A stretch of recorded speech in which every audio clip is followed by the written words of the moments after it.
This is the 12th Desert Roundup, Palm Springs, California. This is the closing meeting. The speaker, Jack Brennan from Shannon Rock, New York.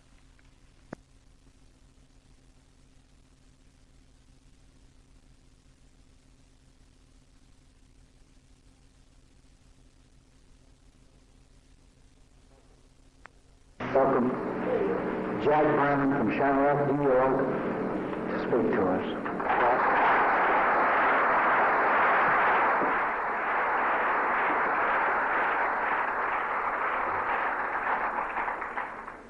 Thank you, Father Willard. My name is Jack Brennan. I'm an alcoholic. Hi, y'all. Save your Confederate money. The South will rise again. I see the Kentucky Colonel over there.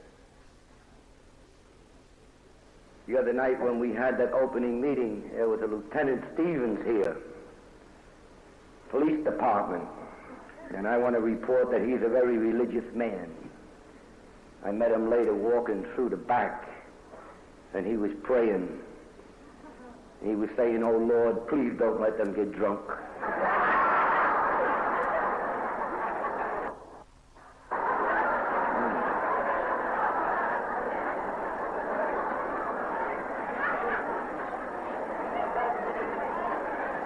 And I wondered just what the hell they would do if we all got drunk at the same time.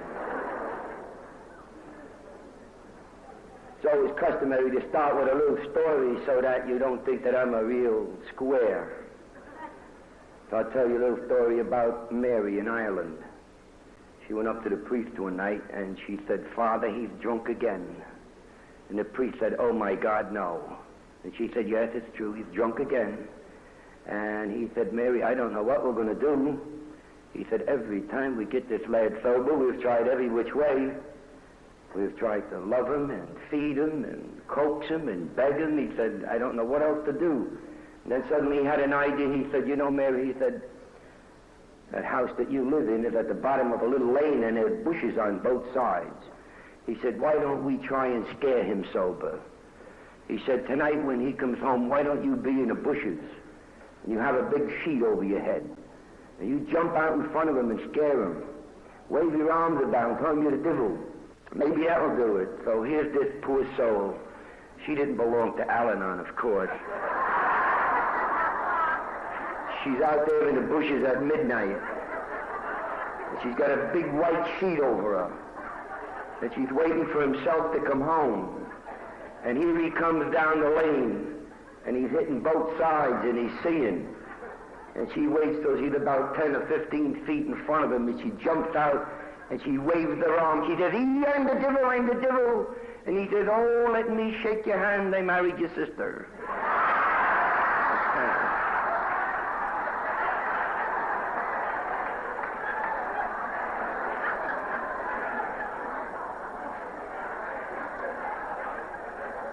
Now, the other day, they stuffed me in a plane in LaGuardia Airport. Man, I hate them damn things. Flying is for the birds. And the only reason that I fly is they have Alcoholics Anonymous airline, AA, on everything. If it doesn't go American, I don't go, period.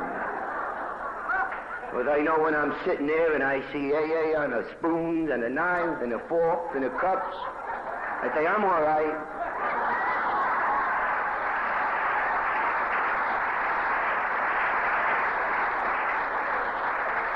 You see, I'm very out of place at these functions. I don't feel good at all.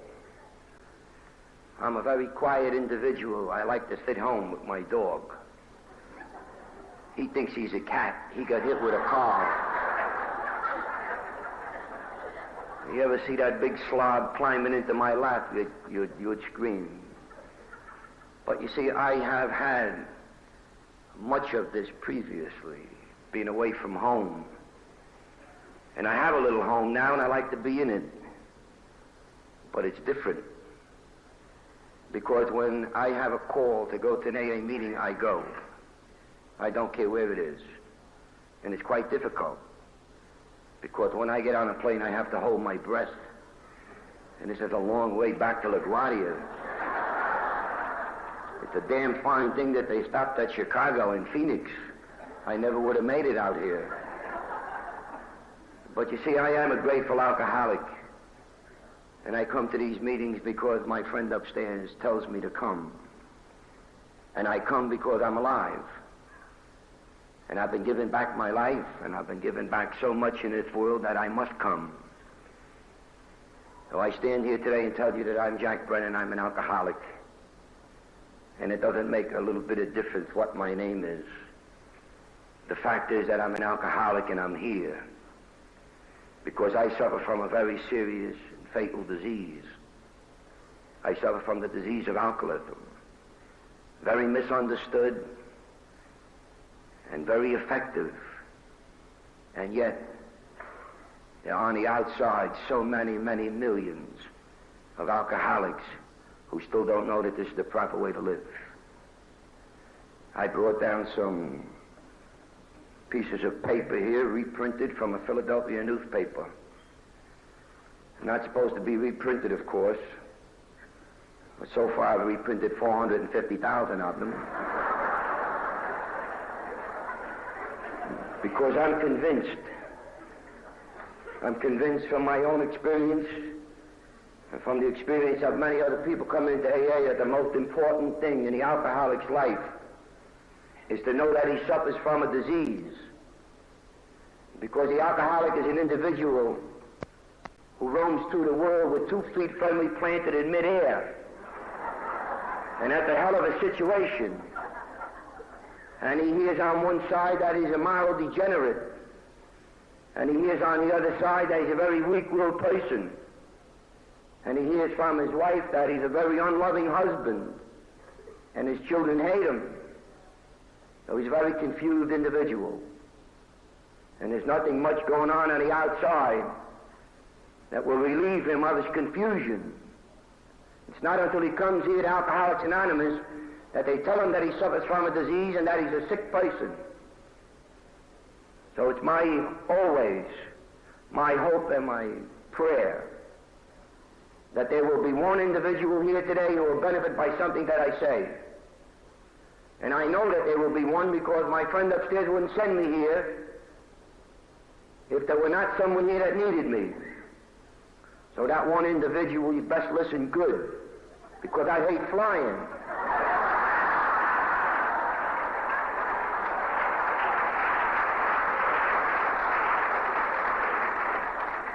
Now this little piece here is by Dr. Lester J. Coleman. And it says, speaking of your health, the disease of alcoholism, and it goes on to say that alcoholism is an actual physical illness, sometimes described as an allergy because it reflects a lack of tolerance to alcohol. It is not a mental illness. And the word not is in italics for emphasis. It is not a mental illness. Bouts of excessive drinking commonly produce personality changes in the alcoholic which are too often mistaken as mental illness. And these temporary changes in personality are due to the chemical effect of alcohol and disappear when the alcoholic returns to sobriety. Goes on to say that the alcoholic differs from other drinkers not by the amount of alcohol he drinks, but by his body's chemical reaction to it. And it goes on to say the only effective treatment for alcoholism is total and permanent abstinence. And it also further goes on to say that the way that the alcoholic can achieve total and permanent abstinence is in Alcoholics Anonymous. Because these people are the individuals who have learned to live with their disease. And that they are very willing to teach this individual how that he can live with his. And they help people gain emotional strength and dignity as human beings. So that today is why I am here.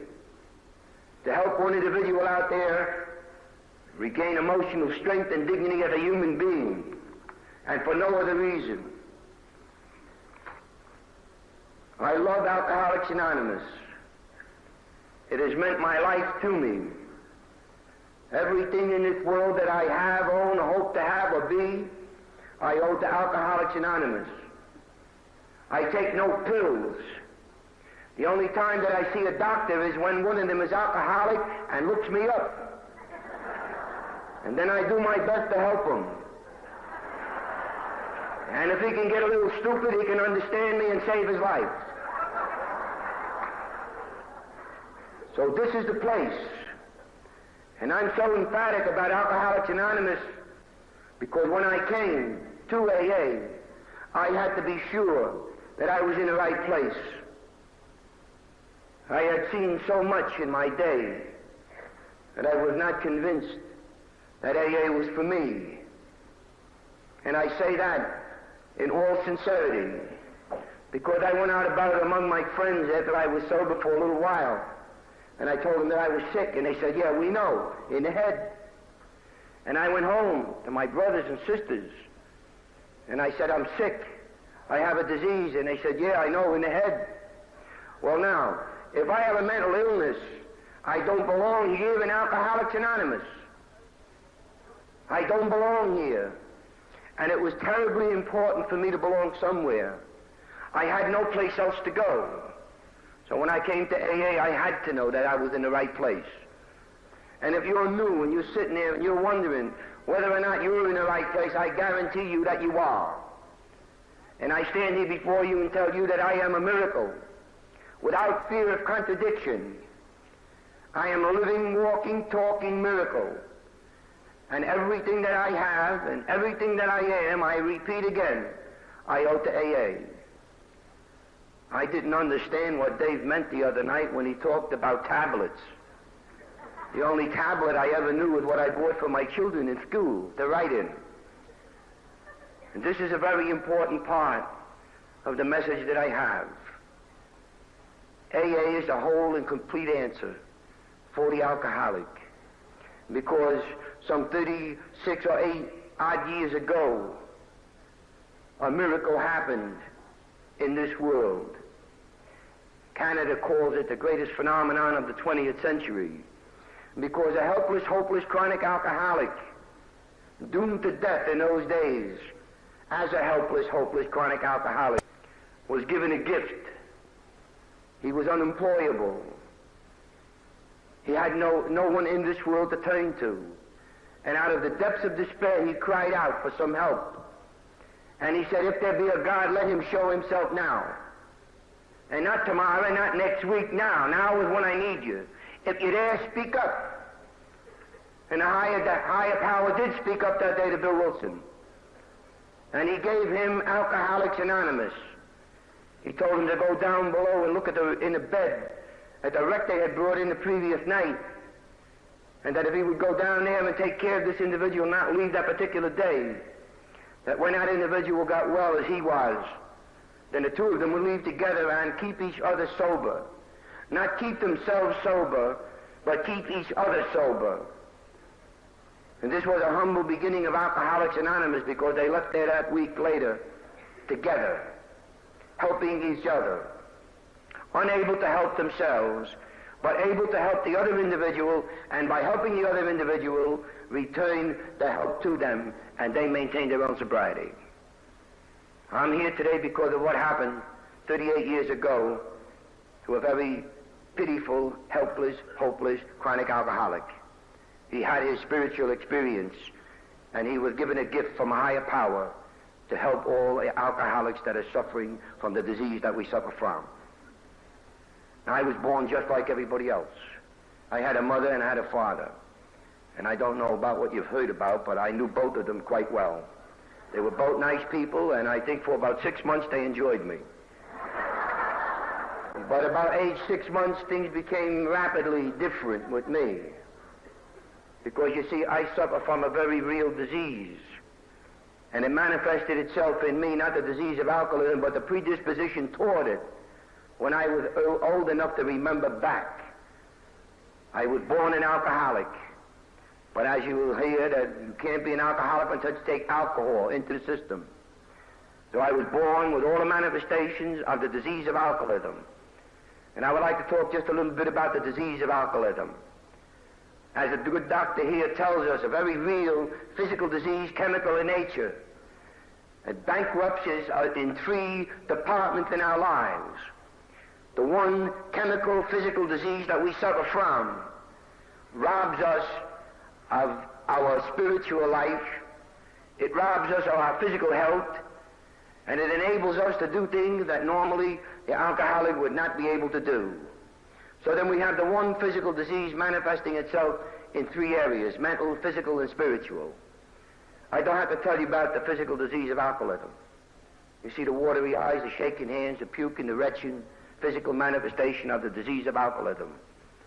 I don't have to tell you either about the mental manifestation of the disease that we suffer from, wherein an individual will be able to take a paycheck and money that belongs home and shoes on his kid's feet and spend it over a bar and not even know that he did it. It enables us to do things that we don't ever think we are capable of doing. And then we come to the spiritual manifestation of the disease of alcoholism. Spirituality to me is simply a spiritual person, is simply an individual who is wanted and needed and loved in this world. Has nothing whatsoever to do with religion. A spiritual person is wanted and needed and loved. And you can see how very readily the alcoholic becomes unwanted, unneeded, and unloved. So there we have the one disease affecting us in three areas of our lives. And this happened to me at a very early age. I was an alcoholic when I was born, but it took a drink to put the word alcoholism into my life. The doctors tell us now that the predisposition toward alcoholism can be found in children. Well, I was one of those children, because I was born with ungrounded and unfounded fear. I never knew what was going to happen, and I was terrified of everything that did. I lived in fear. When it was time for me to go to school, I couldn't. I could go to school and I would throw up my breakfast on the way because I was afraid, and I couldn't tell you what I was afraid of. And when I spoke to my mother about my fears, my mother, God rest her, would say, "Jack, be like your brother, you'll be all right." And I tried to be like my brother for many years. And my brother was a kind of a kid that always hung his pants up. He went to church when it wasn't even Sunday. And when he died, he was 37 years on one job. My average was about 37 jobs a year. So for me to be like my brother was a terrible, horrible failure for me. And I tried to be like the kid up the street. I couldn't be that either. I couldn't be anybody. I was a round block in a square hole. And as time went on and I got a little older and a little larger and a little bigger, my fears developed even more. Now, my father was an alcoholic. And when he came home drunk, I was terrified. I was terrified. I was absolutely stark, raving terrified. And I was one of 9 children, and none of the other kids felt as I did. And I often wonder how they could sleep with my father drunk. My father wasn't a terribly bad man. He was an alcoholic. He drank, made a lot of noise. He broke up the house once in a while. He would threaten my mother, but he was just a plain old run-of-the-mill alcoholic. He worked hard when he worked, and he'd get drunk, he'd take 2 drinks, he'd tell the boss what to do with the job. He was quite a normal alcoholic, and I hated him. You see, in the beginning, I tried to convince my father that if he would stop drinking, everything would be all right. He would promise me he would. So he would stop drinking for a little while. Then he would come home drunk, and he would shout at me again. Now, one of 9 children, and I was the only one, and I couldn't understand. How could everybody be so quiet and peaceful and eat and go to school, get good marks, when my mother was living in terror? And my mother had no money to pay the rent, and there was very little on the table to eat. And I never had a new pair of shoes. And when I went to school, I didn't have a dime for a notebook. And I was so terribly ashamed. And I don't know what I was ashamed of. I wasn't drinking, my father was. But I was nonetheless. I thought that everybody on the block and everybody in the school knew the kind of degradation that we lived when my father drank. And it distorted me terribly. It distorted me in such an extent that when I was age 12, I couldn't sit in the kitchen in the living room or the dining room with my family. I had learned to hate each and every one of them because they were so different from me, and I couldn't be like them. And I couldn't talk to nobody about the fear I had because they would laugh at me. And I couldn't tell them what a horror it was for me to go to school and sit there and be asked stupid questions. And even if I knew the answer, I couldn't answer, because if I answered, someone might laugh at me, and I was terribly ashamed to be laughed at. So I was a kid that didn't belong anywhere in this world. And then at the age 12, something happened. I was put into a bedroom with my kid brother. My brother was 10 and I was 12. And he came up from under the bed with a bottle, and he said, "Jack, look what I found." And I said, "What is it?" He said, "I don't know. It looked like what the old man drinks." And it was a bottle of wine. And it was just a kid's trick. Because, you see, at this time I knew that my father and alcohol didn't mix. I knew that my father drank trouble. I didn't care whether he drank beer, wine, or whiskey. I knew immediately when he picked up a drink there was going to be 3 or 4 or 5 days of terror in the home. Terror for me and my mother. The rest didn't bother too much. So you see, I looked at that bottle and it never occurred to me that I could be like my father because I never wanted to be like him. I thought he was a weak-willed person. I thought that he was just no good. And he did what he did because he just was that way.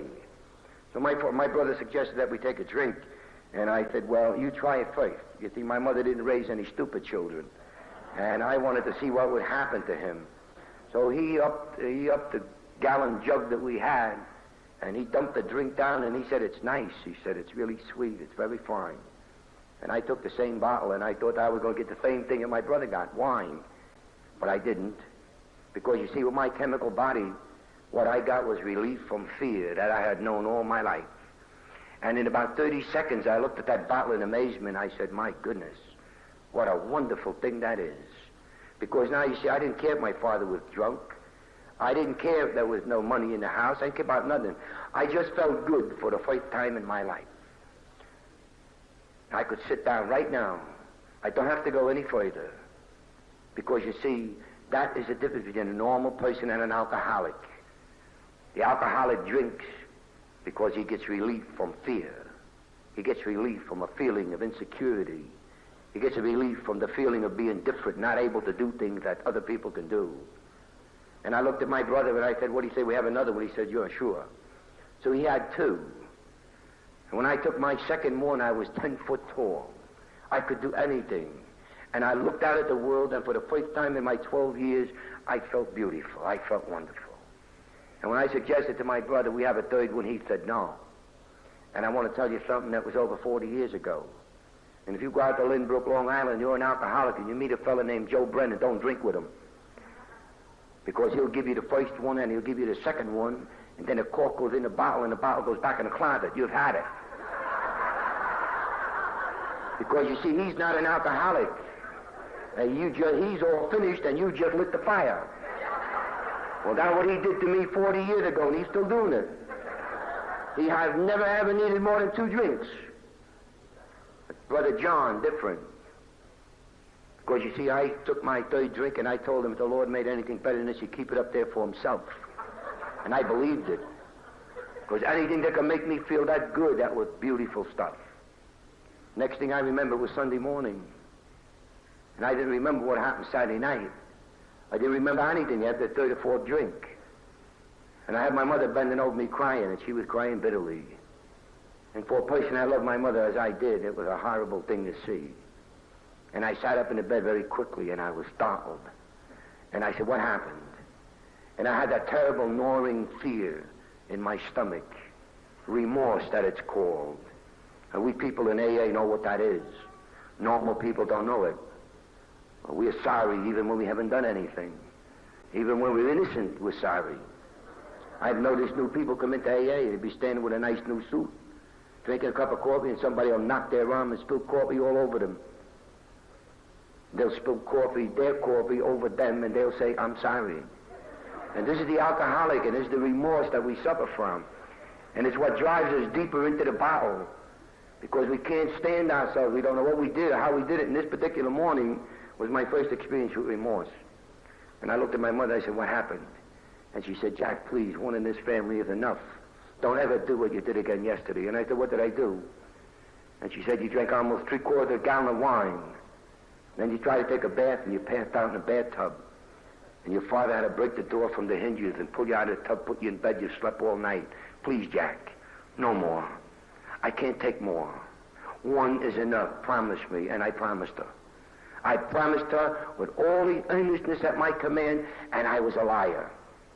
Because anything that relieved me of the fear that I had, and it made me feel like everybody else in this world, I was not about to leave. But I thought, you know, that I could just sneak one here and there, and everything would be all right. I could live. Now I found a secret living. Well, you know, you say, how does a 12-year-old kid drink? Well, if you're an Irish Catholic, it's very easy. Just become an altar boy. And I have had some of the best drinks in my life in those sacristies. They really go first class. And I would get there early in the morning. I would ask for the 6 o'clock Mass, and everything would be fine. Because, there's nobody at the 6 o'clock Mass. I'd get there 5:15, and everything would be fine. Because there's only 2 little old ladies in the front row. They got shawls around their head, and they're very quiet. They got to get there early because they're afraid they're not going to make the day, don't you see? And they stand there, and the priest gets there a little later, but you're in the sacristy. You have your eye opener. And I did this many days. And I went to school. And not only did I go to school, I would tell the nun, come on out of the seat, sister, take a seat there. I'll take over the class today. You see, with a drink, I could do anything. With a drink, I could do anything. And I did anything. Well, it wasn't too long before, at 16 years of age, my mother threw me out of the house. Because, you see, I looked at my father working hard. And I had no shoes on my feet. And I wore my brother's shoes and my brother's pants, and I didn't like it. And I said, hard work is not for me, and I didn't believe in work. I still don't. I think work is for horses and fools. But I don't like to be in jail till I work. And I work pretty hard, too. It's a good thing I have my boss. He's afraid of me. And I can get away pretty good, when I have to, and that's the way that it works. But you see, back then it was different. Because I looked at money as my God. I had quit going to church because my prayers were never answered. My father was still drunk. And I came home this particular day, and my mother found me in the kitchen threatening my father with a gun. I had a roll of stolen money on the table. I had a bottle of whiskey, and I was daring him to touch either. I'd blow the top right over his head. Well, my mother looked at me, and she said, I don't know where you came from. I don't understand how we ever had anyone like you. And your father may not be the best, but he's not like you. He's not vicious. You're nasty. She said, you have hurt everyone that you have ever come in contact with from the moment that you were born. And she said, take your gun and your stinking money, your stinking stolen money, and get out of our lives and leave us alone. So I left home. I left home, and I was a madman, because everything that I ever had was built into that woman, that mother that I had. I thought that she was a saint on earth, and I loved her very dearly. And for her to throw me out of the house at 16, I just couldn't understand it, and I would say, why? That bum doesn't work, and here I come home with money, she won't even take it. You see, alcohol had already started its progression on me, because my progression was down. And I would say here and now that alcoholism is a long, slow train ride. And it starts there, and it goes to there. And if you persist in alcohol and drinking alcoholically, then you'll take the whole route, and you'll go to the last stop. There is no reason for it now that Alcoholics Anonymous is here. Well, the alcoholic can go to any station that he wants and get off just any way he wants and still be an alcoholic. Because, you see, I never thought that the things that happened to me in this world would ever happen to me. I thought that I was a pretty nice fella. And the only thing I did in the beginning was steal. And I stole little bits here, little bits there, and then I graduated, and then I started to run around with a mob in New York. And I was a wheelman for a mob for many years. And you see, I stole an awful lot of money in my time at the point of a gun, and I hurt a lot of people. I've been shot, and I've shot people, and I've driven cars at 110 miles an hour up and down coast of Jersey and Philadelphia, Massachusetts, you name it, I've done it. And I want to tell you something. I'm not a bit proud of what I've done. Because every time that I woke up, no matter where that it was, I would sit on the end of my bed and I would put my face in my hands, and I would be 12 years old and I'd be scared. I couldn't do the things that I did without alcohol. I couldn't. So you see how important it was for me to know when I came to AA that I was really sick physically and that there was hope for me somewhere in this world. Because you see, of all the people that I've hurt, I still have to live with those memories that I have. And I tell you, there's a lot of them. And I've broken people across the bridge of the nose with a gun, and I can see the blood coming out of their eyes yet. Thank God for AA. Because it enables me to come into AA, it enabled me to come into AA, put the steps in my life, and to actually change my life and turn over completely. But by the time I got to AA, I had been down to the end of the road. And I'm pressed for time here today, and I just can't go into too much detail, but I must tell you what happened. Because you see, along the way, I even lost my job as a wheelman. My nickname was Crazy Jack the Umbriago. And any of you that ever see The Godfather was a lot of my friends. That's the way I lived. And you see, it was a big blow to me to lose my first job over alcoholism. Because you see, I used to get up in the morning, I'd be 12 years old and scared, and I would smell my gun, count my money, and I would say, my God, what did I do now? And I had to reach out very quickly for another drink to bury me again. And the minute I took that drink to relieve me of the fears that I had and the feeling of being 12 years old and scared, then I was capable of doing the same thing again that night. And I was a never-ending rat race. And I would try to put the pieces together because I never remembered too good. Well, you know, when you're running with a bunch like I ran, and you come down to wherever you happen to be, the best hotel or a hideout in New York somewhere, and you start asking stupid questions like, how did it go last night? And they would look at me and they'd say, don't you know, you drove the car. And little by little it became apparent why they called me Umbriago. Because you see, I didn't remember. And one day they called me in, they said, Jack, you're a good wheelman. You're best in New York, JD, Connecticut, anywhere. You're a wonderful wheelman. But we think maybe you have a little problem. And maybe someday, you know, instead of taking us home, you might take us to a police station. Then what? So I lost my first job on account of alcoholism.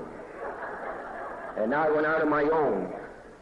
And I operated up and down the east coast of New York, and I got arrested many, many times. I've been arrested over 125 times. And I've been charged with everything in the book except murder.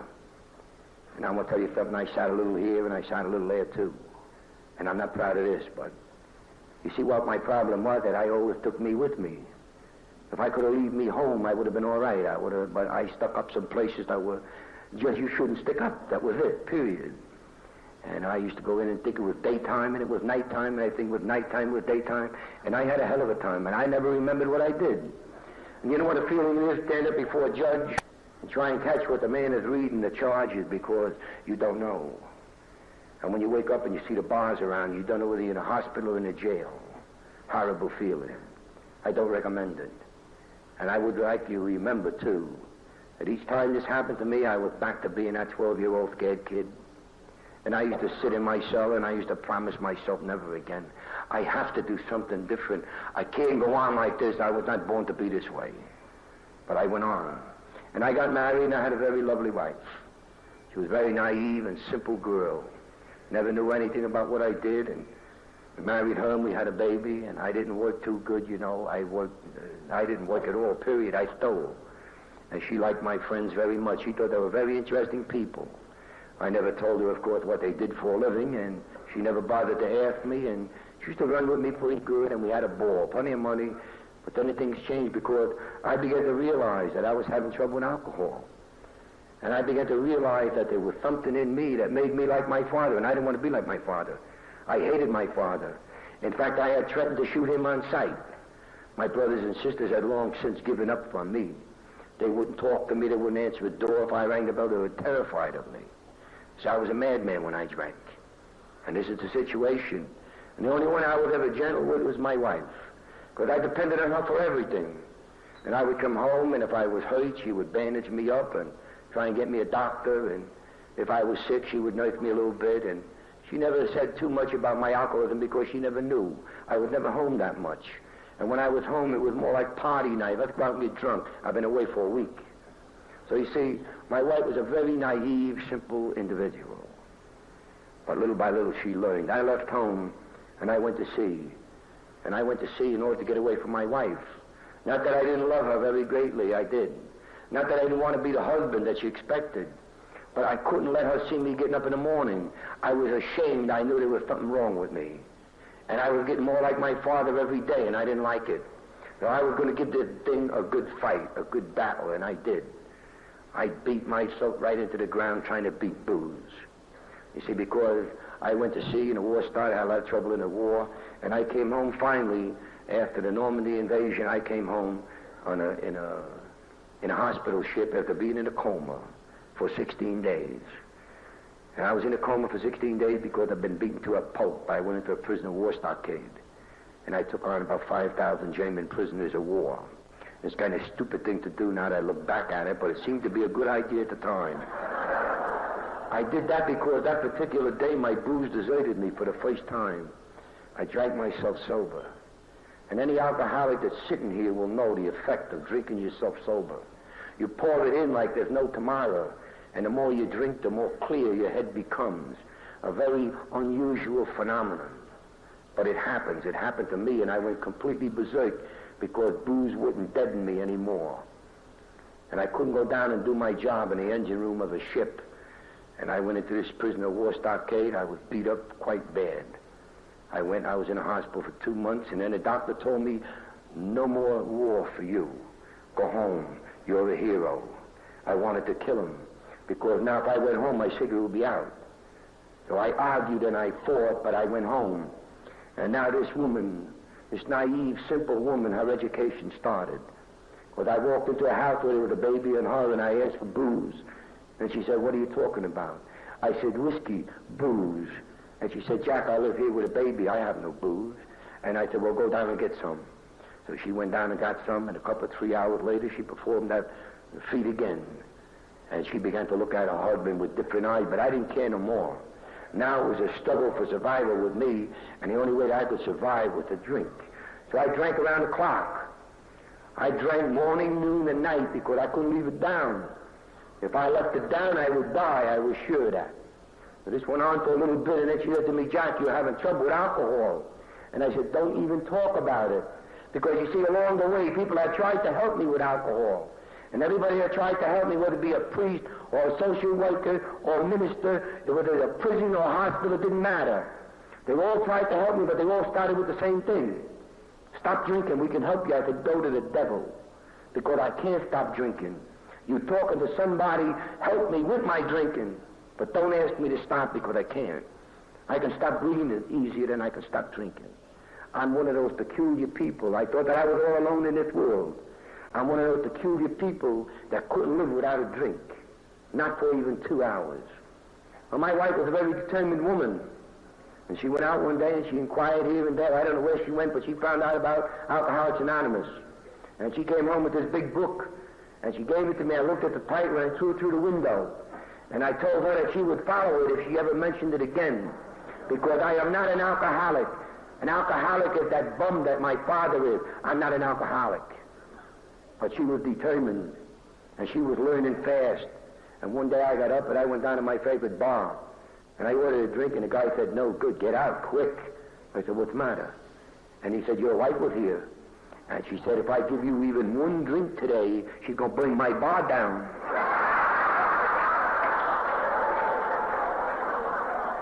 And I said, she must have been, something's wrong. I went to a delicatessen, and a little man in there threw me out. I couldn't get a drink nowhere in a radius of 10 miles.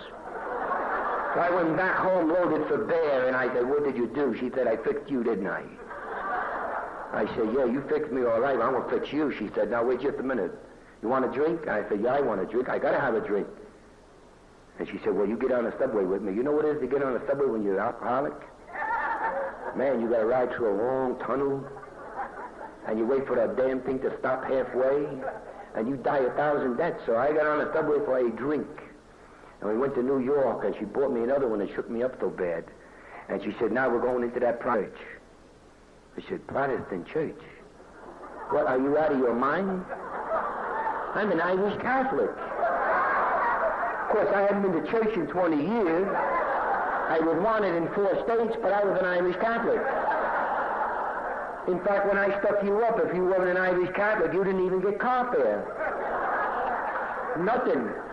You didn't belong in this world. You're only here for me to abuse. If you open your mouth too big, I'd break your head for you. But I went into that church because she said, if you don't get another drink. And I went in and I said, what is this dump? And she said, this is an AA meeting. I said, what is that?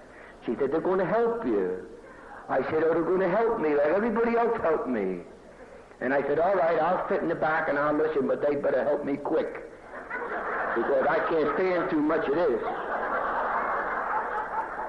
And some jackass got up here like I'm up here today. And do you know what he said? Don't take the first drink and you won't get drunk.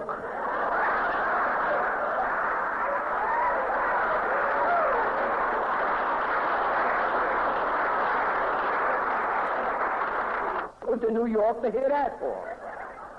And I threatened him from the back of the room, and I got out just before the cops arrived. And I told her when I get out, if you ever pull that on me again, I'll bury you. And she said, you're helpless.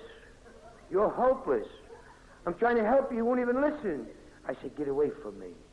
Don't bother me. Leave me alone, because now the lines were drawn, don't you see? Now I was a battle for survival. They were going to take my booze away from me. Like hell they were. There was nobody in this world big enough to do that. Nobody. I would drink if God stood in front of me and told me not to. I had to. So I drank. I came home one night after 3 or 4 days, a week, and there was 2 cops sitting in my apartment. And if there's any cops here today, forget it. We're all friends today. I will admit there was a time that I didn't like you too well. But that has long since passed. I'm an honorary policeman in 5 states. I can't even get locked up anymore. But then was different. I was full of hate, and I saw these 2 cops in my apartment. I said, what are you doing here? Get the hell out. And they said, no, we're here because your wife called us. She needs protection from you. And I said, not from me. I don't do anything to hurt my wife or my family.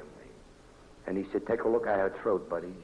So I looked at her throat and was marked. And I said, that was not me. I wasn't even here. He said, yes, you were. You're a maniac. You had her hanging out of a 6-story window last night. And I said, no, not me. I denied it because, you see, now I was sober. And sober, I wouldn't hurt you. But the mental manifestation of the disease after one drink, I'm capable of anything. Capable of anything. So I invited these 2 gendarmes to leave, and they refused. So I threw them. They frowned on that in Brooklyn, too. I threw them down the stairs, and they went out and they get reinforcements, and then they threw me down the stairs. And then they liked it pretty good, so they took me back up and did it again. And then they took me down into the back alley, and they beat me to a bloody pulp. And then they took me and put me into a straitjacket and put me into Kings County Hospital. Because, you see, they couldn't keep me on the floor. And they had to do what they did. And I have no animosity toward them because it was either me or them. But I will tell you something. And when you wake up in a hospital in a straitjacket, it's not nice. Because the first thing that you know is that you don't belong there. And you look about you and you say, my God, what am I doing? And then you look about and you can taste the blood in your mouth. And you can feel the stitches in your head, and you can feel your ribs caved in. And you have your arms strapped tightly across your chest, and you're strapped to a bed. And you can't go to the bathroom, you can't get a drink of water, you can't do anything. And you pray just that you won't die. Because your heart is pounding out of that straitjacket right out of your mouth. And you're so full of fear that it's pitiful. And you promise God and your mother and your father that that's the last time. But you go home after a respectable time. And you sit in a corner because now you're 12 years old again and you're scared. And you can't operate without alcohol, so you sit in a corner and you vegetate. And your brother comes and says, come on, I'll buy you a job downtown. You're all right now. And you can't explain to him how you can't get out the house. You can't walk across the street. There's nothing you can do. You just sit.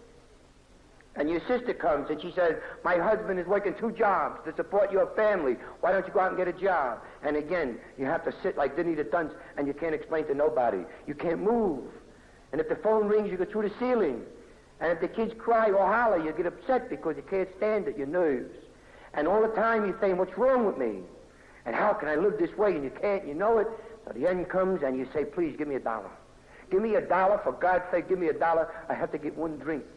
And if I get just 1 drink, I'll be able to get a job. I'll get on the phone. I'll do something, but I can't sit here no more. I'm going out of my mind. So your wife gives you $1, and you go down the corner. You take 1 drink, just 1. You don't want no trouble. You had enough trouble. But you take 1 drink, it's like somebody turns a key up here in your head. And all your good intentions go out the window, and then you start looking for the cop that beat on you last week. And you find them, because they all got the same face. It don't make no difference. And you bash him. And he takes you in the alley, he bashes you. When he gets tired, he gets some help. And again, please, stay down. Don't get up no more, because we're going to have to kill you afterward to kill me, because I'm going to get you. And again, you wind up in the same straitjacket in the same hospital, and you're getting asked the same stupid questions. You're giving the same stupid answers. And you repeat the thing over and over and over. They tell you in AA it's a rat race, you best believe it, because that was the thing. I lived in a rat race. I didn't want what I was getting, but I was getting it. And I'd wake up at a hospital, I'd be so quiet. I'd be so gentle, because I knew I didn't belong there. I was 12 years old, scared. Then they sent me home again. I repeated this 12 different times. 12 times. I'm blind in one eye, and I don't hear out of one ear. My equilibrium is badly affected. And if you put your hand on top of my head, you could feel stitches like it was a piece of cardboard. And I've had almost every bone in my body broken. I've had my teeth kicked up into the root of my mouth. I had my jaws broken 2 at a time. Had my nose broken to walk. And the last time I went to the doctor, he said, looks pretty good, let's leave it that way. I had 203 stitches in that part of my right hand. I put it through a windshield of an automobile night. They told me my mother had died. Shatterproof glass, it shattered. And I almost killed 6 nuns that were trying to help me by stitching up my hand. I threw cans of ether around the operating room, almost passed everybody out. And when I woke up, I was in a straitjacket again. And I didn't know why I was even there. There was a cop at the foot of my bed, and he said to me, son, if you move just one eyeball, he said, I'm going to beat you into unconsciousness again because you're a madman. And I sat with a big bubble on my plastic bubble, and I looked at the mess that my hand was, and they told me I'd never use my hand again. And when they told me 203 stitches, I didn't see how it was possible to put them all in such a small area. And I got thrown out of that hospital 2 days later for getting drunk in bed. I went away from that hospital with 203 stitches, and in the back of a bar down in Greenwich Village in New York, a week or 10 days later, I took them out myself. Never went back to the hospital. A maniac. But you see, now my time was drawing to a close, because when I came out of the hospital for 12th time, there were 2 detectives waiting for me. And they took me down, and they said I couldn't get a drink that particular day, that the judge wanted to see me sober. And I went to a court where a judge was sitting waiting for me. And my wife was there, and my children were there too by this time. And I was scared, and I was 12, and I had ice water in my belly, but I was a hard guy, wasn't I? You see, we alcoholics are 2 people, and we bury the one that we don't like, and we put on this hard front. So I stood in front of a judge that knew me by my first name. I'd been there so many times. And he said to me, Jack, don't be frightened. He said, I know how you feel. He said, but I got to bring you in. He said, I want to explain something to you. He said, please try and understand. And I said, I'll understand anything that you got to say. I said, I'm not stupid. He said, no, you're not stupid, but you're a very sick boy. And he had a prognosis of me by 3 doctors in New York. Very fine doctors, believe it. They knew what they were talking about. And it said that Jack Brennan is a homicidal maniac, and that he might wipe his family out overnight, not even know that he did it. And it said, Jack Brennan, it's impossible for him to know the difference between right and wrong. And it said that this man will not live for the next 5 years. And if he does live for 5 years, it will be in a mental institution, because he's suffering from very badly damaged brain to the use and abuse of alcohol. He will never ever be able to work another day in his life. And it was signed by these 3 doctors, and I denied it all, see, because now I was sober, and I was scared, but I wouldn't hurt you. But you see, well, my story proves that when I drank, I would kill you. And the doctors knew this, and they were right. And I didn't know what year it was. I didn't know who was the mayor. I didn't even know who was the president. And I used to blame it all on booze. I didn't know my telephone number, my home address. And alcohol had taken its toll on me. And I turned to my wife, and I said, what are you going to do? And she said, ask the man, he'll tell you. And my wife was no more a naive, simple girl. Because, you see, the judge told me, he said, your wife has requested that you be removed from the home for the protection of her family. And I looked at her and I said, is that what you want? She said, you bet your life. You bet your life. She said, Jack, I have 2 kids, and I'm going to give them a chance to live.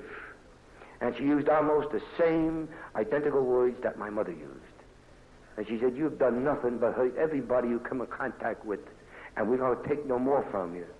And she said, I will tell you something, the kids have been awarded to me. And she said, they're mine now, and I'm going to raise them. They're going to live right. And if you stick your filthy face in my home again where I'm raising my children, I'm going to kill you like somebody should have killed you a long time ago. She said, I'll get you in the nighttime when you're sleeping. And I'll stick a knife in your belly, and if God is above me, I'll kill you. Because I hate your guts. And then again she said, get out of our lives and leave us live. I said, I'll get. And I told her that day, I remember, I said, you'll need me before I need you. She said, no. And don't you believe it. So I was taken out of court, and I was put on a subway to New York for free over the turnstile by 2 detectives. And they told me, don't come back to Brooklyn. Well, I never heard anybody before that was ever thrown out of Brooklyn. But I was, and I went to New York full of hate, and I was going to get a gun, I was going to do a lot of things, but that was all alcoholic dream. You see, alcoholics live in a nether world. And I was going to do this, I was going to do that, but I wasn't even able to get out of my own way because our doctors were right. So I went to New York, and I lived on the Bowery for 2.5 years. Now, you're looking at a Bowery derelict.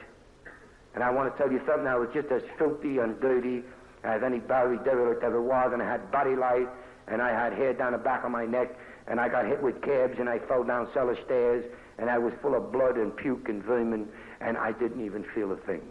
There was only one thing I was obsessed with, and that was hate. And every time that I woke up, I would see myself or smell myself before I could see myself. And it used to come back to me a tremendous ball of hate. And you see, I would hate God, and I would curse God every time that I opened my eyes for allowing me, the kid that used to sit next to my mother to protect her from a maniac of a husband, alcoholic. And you let this happen to me. And my wife, after as good as I was to her, what she did to me and threw me out of my home. Everybody was wrong except me. And my brothers, they wouldn't help me. And my sisters, they could die too. I hated everybody. And I would take a morning drink, and I would walk a few steps and fall down again. And I slept in the snow, in the rain, in the cold. It didn't bother me one bit because I was obsessed with hate. I have scars all over my head where I fell down, and I didn't even bother to go to a hospital or anything. It just dried up and went away. That was it. I was dying. I was on my last legs. My train had come to the end of the station. And even then, I was willing to die for something that I believed. I didn't believe that I could live without alcohol. You see, one day I went into a bar to take my morning drink, into a filthy bathroom in a Bowery bar. And I took a drink of wine that I had in a bottle. It was 15 cents for a pint. And I had about a half a bottle. And I'd slept with it like it was a baby. And I guarded it all night because I needed it the next morning. And I took my morning drink and I threw it up. And I threw half my stomach with it. And I had hemorrhages in the stomach. And I was so weak I fell down and hooked my chin on a toilet bowl. And I said, my God, what now? And I watched myself literally running down a toilet bowl. And I looked at the bottle in my hand, and I said, it's got to be this. Because I couldn't blame nothing else no more, and I threw it over my shoulder, and I said, I don't want to live no more. Why do I fight? So I resigned myself to die, don't you see? But my friend upstairs, he's a very funny fella. And he watches we alcoholics good, you had best believe it. He watches us well. And there's so many that are called and so few that are chosen. I feel so very close to my friend upstairs because I think I see through AA how that he operates. You see, when a cry, as Bill Wilson did, uttered a cry in despair for help, it gets immediate attention. A person, a human being who is in the depths of despair is denying the existence of God, and that can't happen. Well, the man upstairs gets very busy when a cry of despair is uttered. Well, you see, I lay there and my cry of despair came too. Because I didn't die immediately, and I remember the haze that I was in and the fog that I was in. But pictures of that AA meeting came back to me while I was laying there. I know there had to be, with my mental condition and my sick body, it had to be only one person that could do that. It had to be the higher power. And suddenly I was above that meeting that I had been at so many years before. And I saw all those people walking about and drinking coffee and smiling, all clean. And I said to me, oh, Jack, you had it, you blew it, you muffed it. You had the answer and you blew it. You're a damn fool. And I remember with my mind how clear that it was. And I remember how I wanted so much to be a part of that picture. And I said, my God, why didn't I listen? Why didn't I listen? And you know something? I said, if only it weren't too late. And that was my cry of despair. My friend upstairs is very alert. And he heard my cry. And I crawled out of that bathroom some 7 or 8 hours later on my hands and knees. And I begged somebody to call AA for me, and they did. I don't know who it was to this minute, but I remember somebody saying in my ear, sit down and don't wander away, because I did call them and they're coming. And I had to sit there and forcibly keep myself seated. Because, see, the alcoholic, he sits here, but his mind is there, and he don't know where his body's going. He's involved with what he's thinking. And I had to be very careful that I was not following a will-o'-the-wisp that the alcoholic does in the condition I was in. And I had to keep there, they're coming, they're coming, they're coming. Then I had to reassure myself that, yeah, I did hear it. It wasn't some noise. It wasn't some dream. They're coming. And I tried to wipe some of the blood off myself, and I tried to look like a human being. How could you? Hair down here, no shoes, no socks, no underwear, a pair of filthy pants and a filthy shirt. That's all that I own in this world. And AA came. Now, I was bragged about being an Irish Catholic. And I thought the guy coming would be at least named Murphy or Callahan or something. But my sponsor came through the door with his wife, and the first thing he said to me was, my God. And the second thing he said, well, that's all right. He said, my name is Sam Cohn, and I'm here to help you.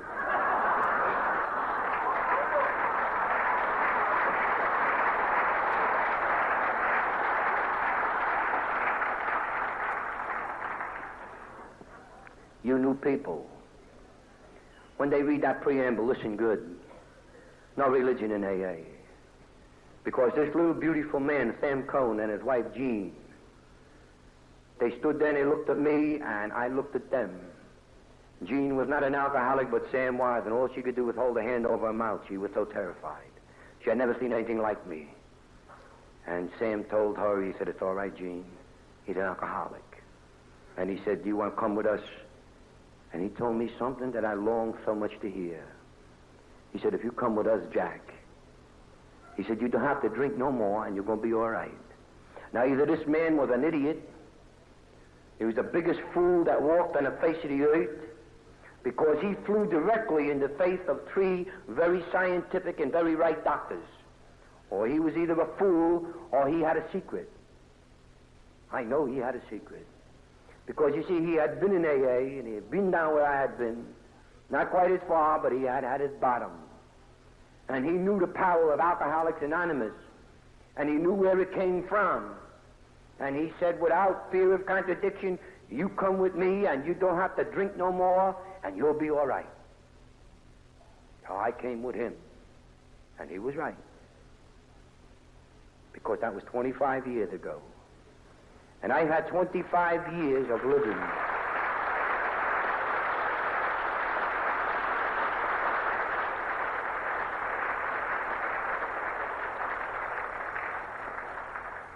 I have had 25 years of a second life. Do you wonder why I'm so grateful? Do you wonder why I get stuffed in those damn planes and come here to tell you about it? I must. Because what Sam Cohn did for me, I must do for you. Someone sitting out there today. Because I have to earn my life. I just can't sit back and say, well, now I got it, you get it. I can't do that. Because my gratitude would strangle me if I did it. Just like my hate used to strangle me, now my gratitude would do the same. So I went with Sam. Excuse me. And I went with his little wife, Jean. And I went to AA, and from the first moment that I arrived, I found what I was looking for in the bottom of a bottle for so many years. Understanding. Nobody ever said to me, get that bum out of here, he stinks too bad. Nobody ever said anything unkind to me. Everybody said, welcome. They said, come in. This is the place for you. And they would give me a cup of coffee. I would sit in the back of the room, and they would turn their back. Because I couldn't pick up a cup of coffee. And I had to bend over and lap it up like a dog, and nobody wanted to watch me and embarrass me. Oh, I got understanding. I got understanding beyond human understanding, believe it. I had friends that they just looked at me and they said, Jack, for God's sake, please keep coming. We need you.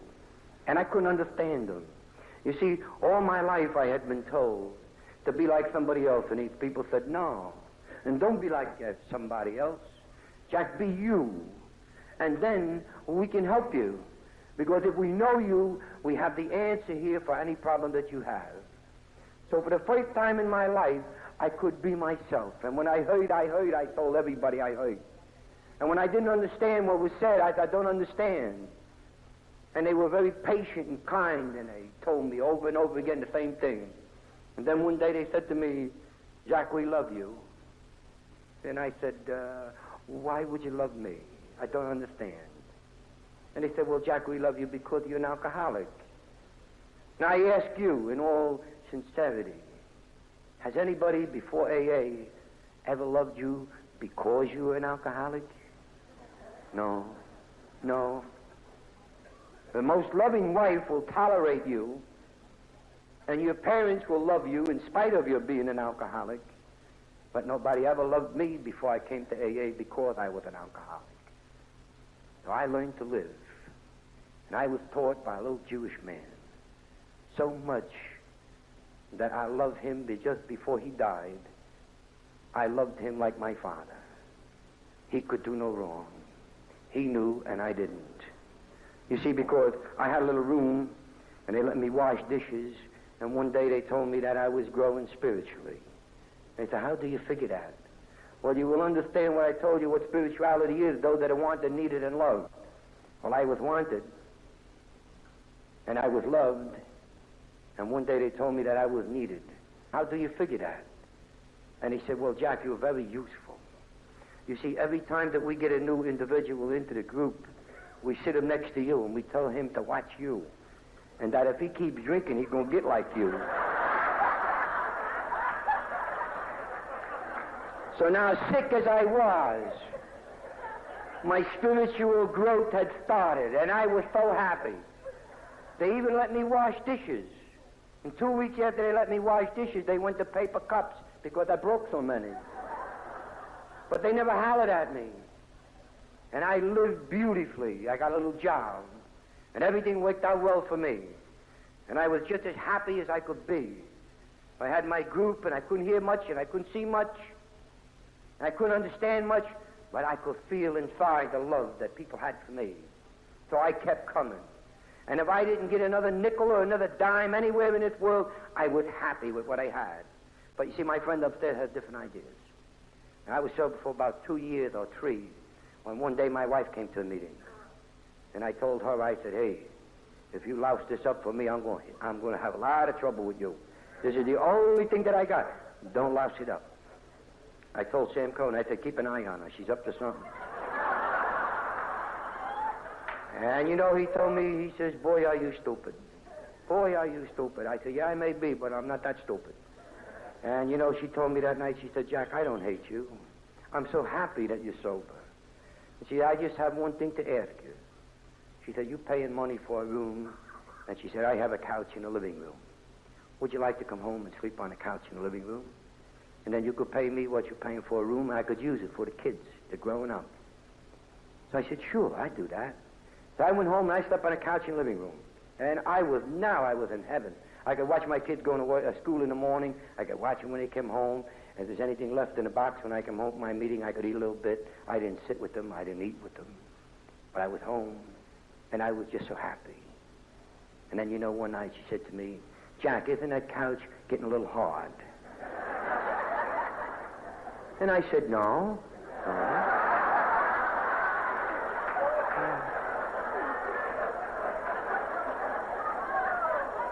I said, that's a nice couch. You see, I didn't even know that she was making improper advances. But she became a little more direct. And I got terrified. And I went up to the Holy Mountains in Graymore, and I spoke to a monk up there. It took me 3 days. And I said to the monk, I said, hey, my old lady's making a noise like a wife again. He said, that's nice. That's good. Go home. Now, how the hell did he know? He was a monk.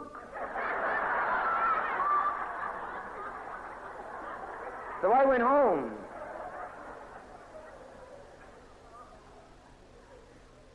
And I'm ashamed, really. I'm not ashamed, but I am ashamed, too.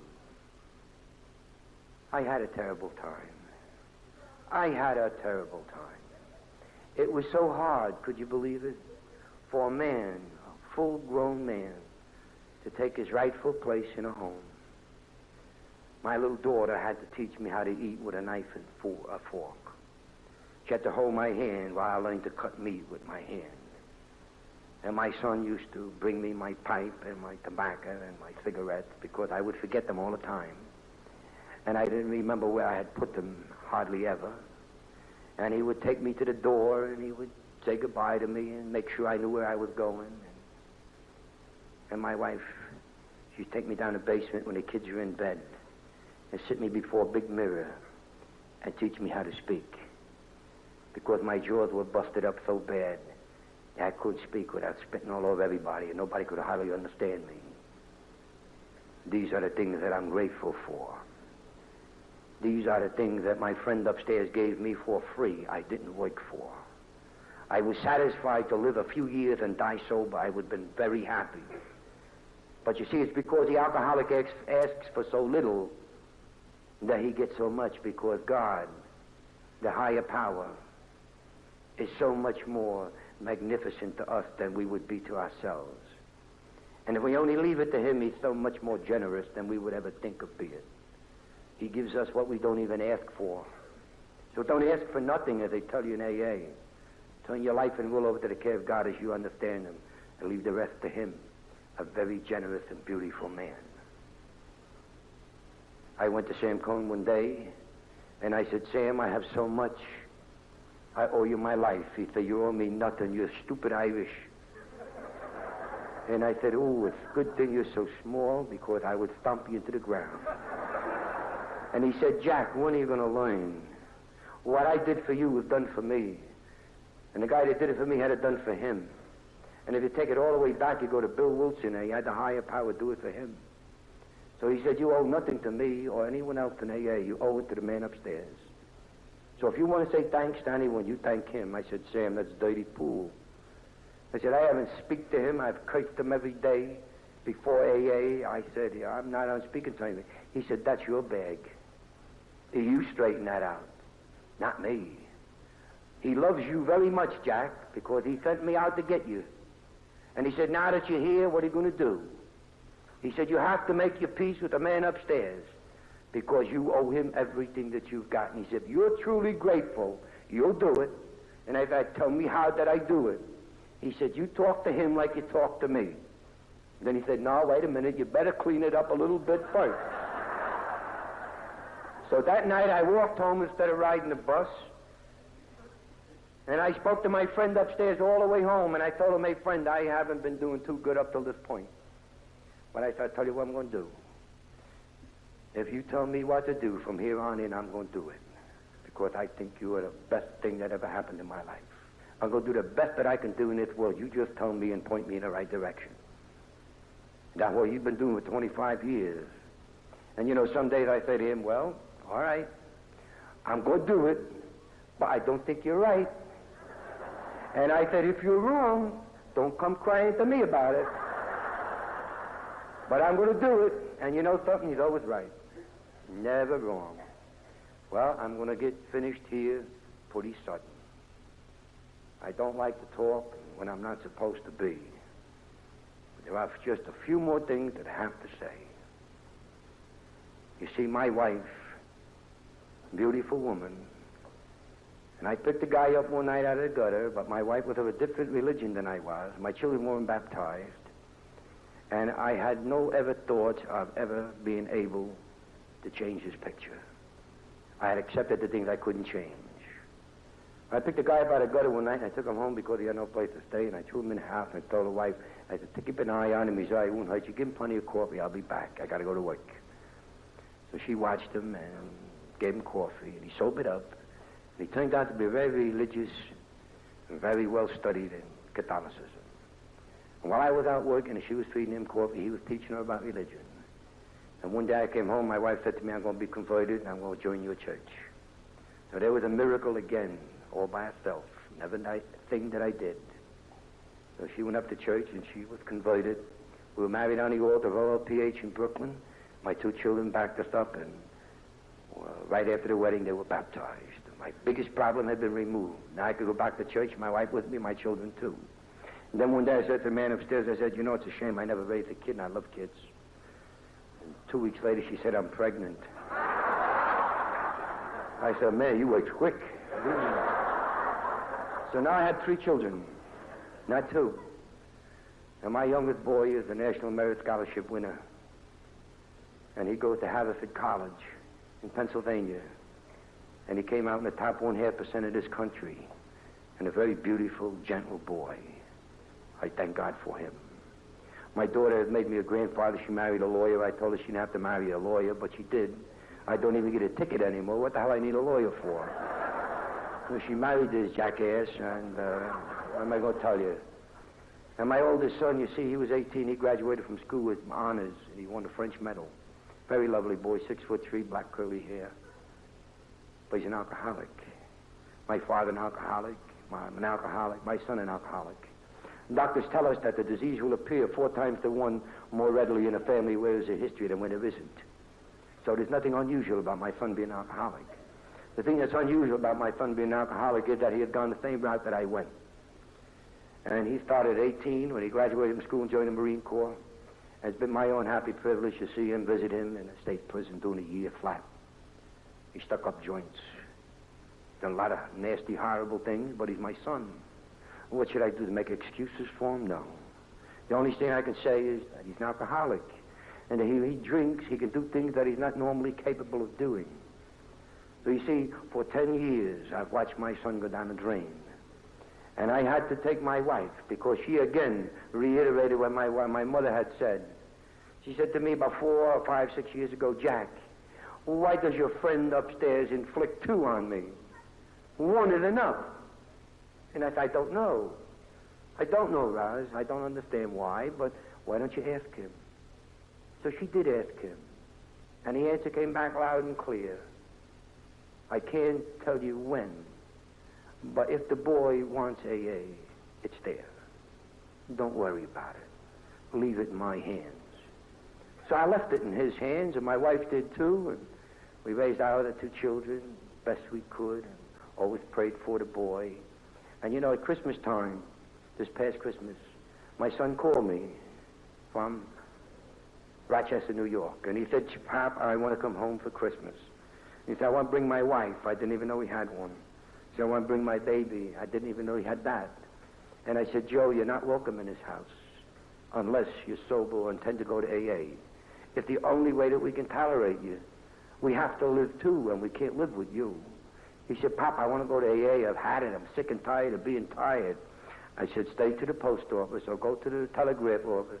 I'll send you the money. So I sent him the money.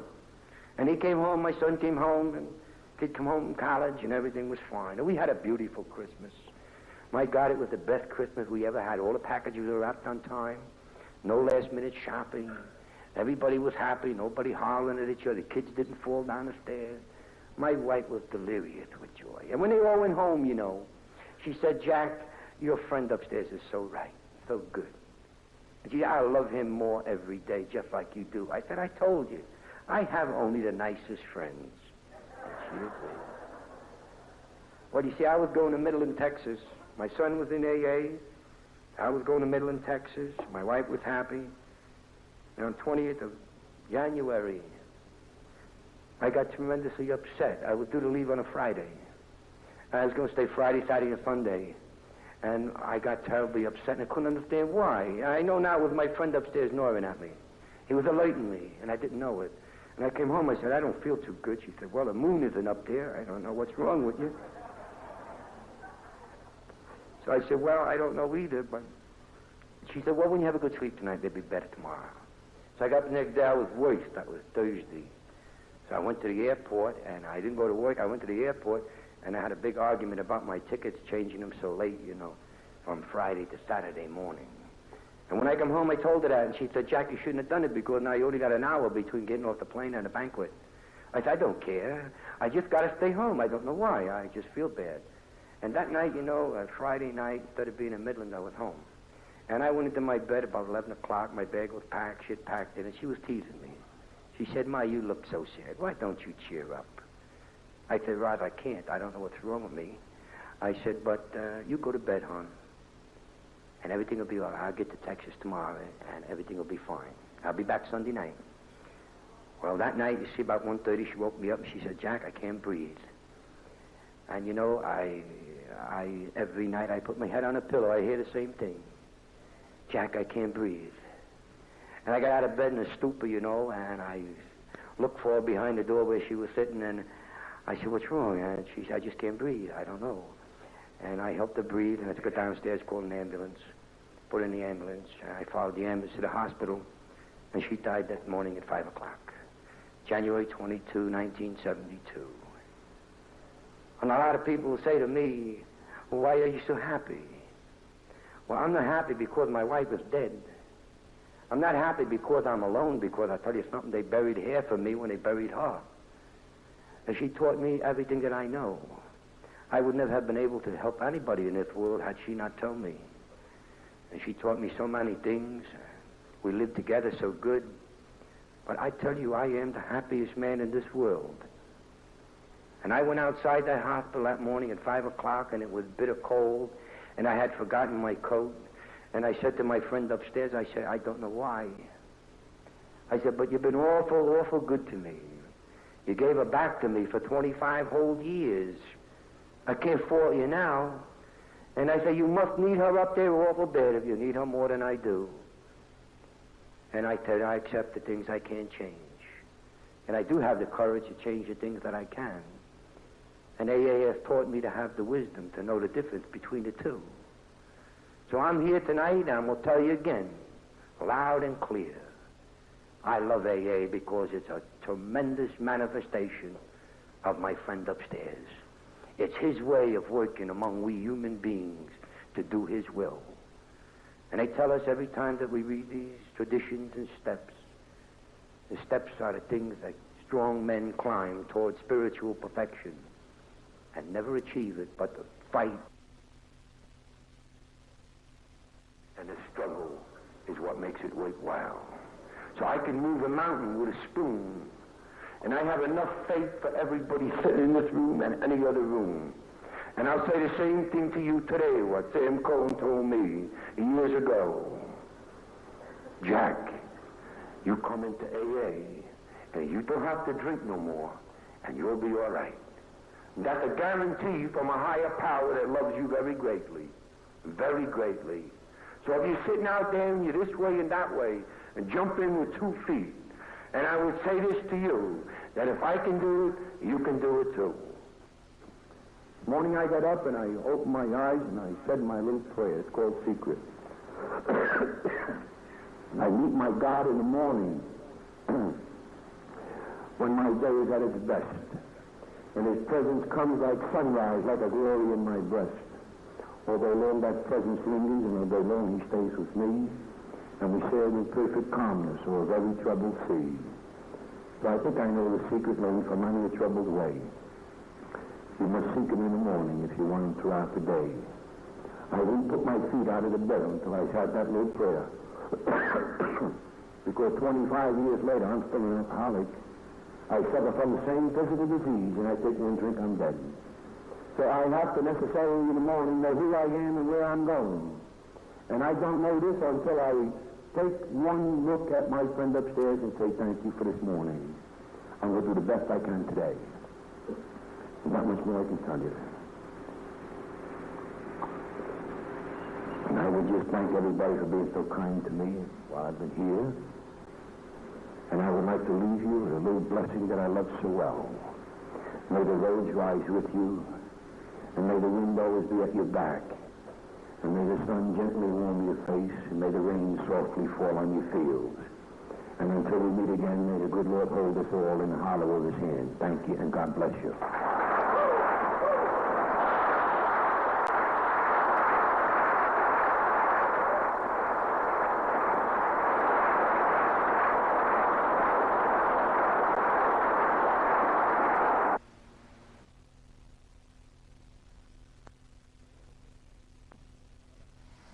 Beautiful tape. What a message.